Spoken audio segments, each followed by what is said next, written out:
에어컨을 켜는 순간 전기세가 훅 오른다는 생각 많이들 하고 계시죠? 근데 아십니까? 대부분 분들이 지금 에어컨을 틀자마자 매달 10만 원씩 손해를 보고 계십니다. 에어컨을 정말 아끼고 또 아껴 쓰시는데도 전기요금은 왜 이렇게 많이 나오는 걸까? 그 이유는 단순합니다. 잘못된 사용 습관, 그리고 리모컨에 그 한 번도 안 눌러본 버튼 때문입니다. 예를 들어 볼까요? 잠깐 마트 다녀온다고 에어컨을 끄는 습관 굉장히 많습니다. 근데 이게 전기세를 더 올리는 원인이라는 거 알고 계셨나요? 에어컨은 껐다 켤 때 전기를 가장 많이 먹습니다. 실내 온도가 30도 가까이 올라갔다가 다시 26도까지 떨어지기까지 에어컨 실외기는 말 그대로 풀가동됩니다. 마치 정차했다가 100km로 다시 가속하는 자동차처럼 초반 5분간은 전력 소모가 3배 이상 됩니다. 반대로 계속 켜둔 상태에선 온도만 유지해주면 되니 실외기도 가볍게만 돌아갑니다. 그래서 제가 말씀드리고 싶은 건 외출 시간이 90분 이하라면 그냥 켜두는 게 오히려 절약이라는 겁니다. 마트, 병원,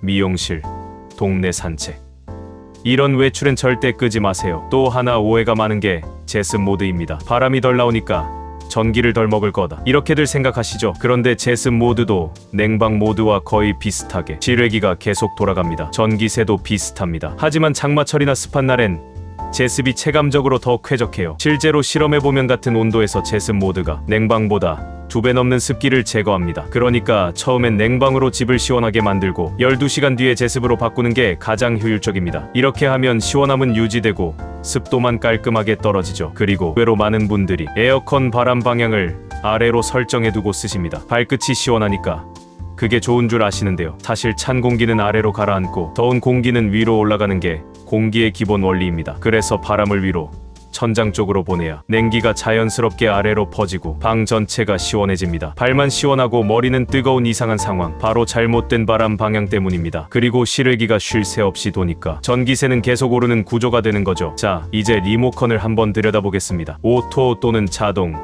절전, 스마트, 이런 글자 보이시죠? 이 버튼이야말로 제가 30년 동안 마법의 버튼이라 불렀던 기능입니다. 이걸 누르면 에어컨이 스스로 온도와 습도를 조절하고 사람 수까지 감지해서 필요한 만큼만 작동하게 됩니다. 실제로 제가 두 가정에서 실험을 했습니다. 한 곳은 일반 냉방 모드, 다른 곳은 오토 모드로 한 달 사용했더니 전기세가 무려 3만 원 넘게 차이가 났습니다. 에어컨을 24시간 켜두어도 오토 모드면 전기세가 훨씬 절약됩니다. 다만 주의하실 점이 있습니다. AI 모드를 처음 켰을 때 30분 동안은 절대 건드리지 마세요. 그 시간 동안 에어컨이 여러분의 생활 패턴을 학습하거든요. 그걸 자꾸 바꾸면 오히려 전기세가 더 나올 수도 있습니다. 그리고 AI 기능이 없는 옛날 에어컨이라면 일반 자동 모드가 더 나을 수도 있습니다. 리모컨에서 오토 또는 절전 표시를 찾아 꼭 사용해보세요. 다음으로 우리가 종종 간과하는 게 바로 창문입니다. 햇볕을 그대로 들이면서 에어컨을 트는 집이 많습니다. 근데 이건 정말 말도 안 되는 낭비입니다. 하얀 커튼 하나만 쳐줘도 방 안 온도가 최대 3도 이상 낮아집니다. 3도 차이는 전력 사용량에 큰 차이를 만듭니다. 특히 오후 2시에서 5시 햇빛이 가장 강한 시간대엔 꼭 커튼이나 블라인드를 닫아주세요. 진한 색보다는 밝은 색 커튼이 더 효과적이고요. 열 차단 필름을 유리창에 붙이는 것도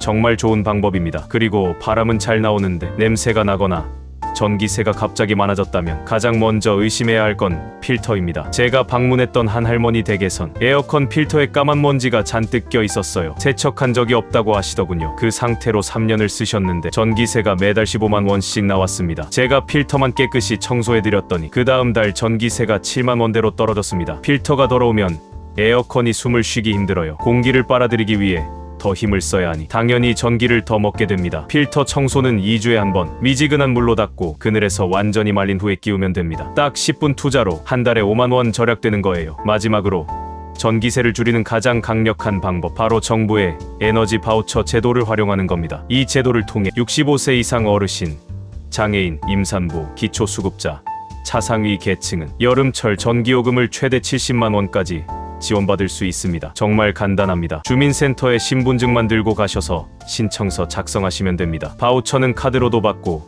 고지서에서 차감도 됩니다. 이 제도 아직도 모르고 계신 분들이 너무 많습니다. 작년에도 수십만 명이 신청하지 않아서 혜택을 못 받았거든요. 너무 안타까운 일이죠. 지금까지 말씀드린 모든 내용, 이제는 실천만 남았습니다. 잠깐의 외출에도 에어컨은 그냥 켜두시고 바람 방향은 꼭 천장으로, 냉방 후엔 제습으로, 리모컨의 마법 버튼도 꼭 눌러보세요. 햇빛은 꼭 차단하시고 필터는 2주에 한 번씩, 그리고 에너지 바우처는 오늘 당장 신청하세요. 이 영상이 당신의 전기세를 절반으로 줄일 수 있습니다. 그리고 주변 어르신들, 가족분들에게도 꼭 공유해주세요. 당신의 한 번의 공유가 한 가정의 여름을 바꿀 수 있습니다. 지금 바로 댓글로 남겨주세요. 나는 오늘부터 에어컨 절약을 시작합니다. 당신의 작은 다짐이 또 다른 누군가의 실천이 될지도 모릅니다. 올여름은 에어컨 켜놓고 걱정 없이 시원하게 웃으면서 보내시길 바랍니다. 감사합니다.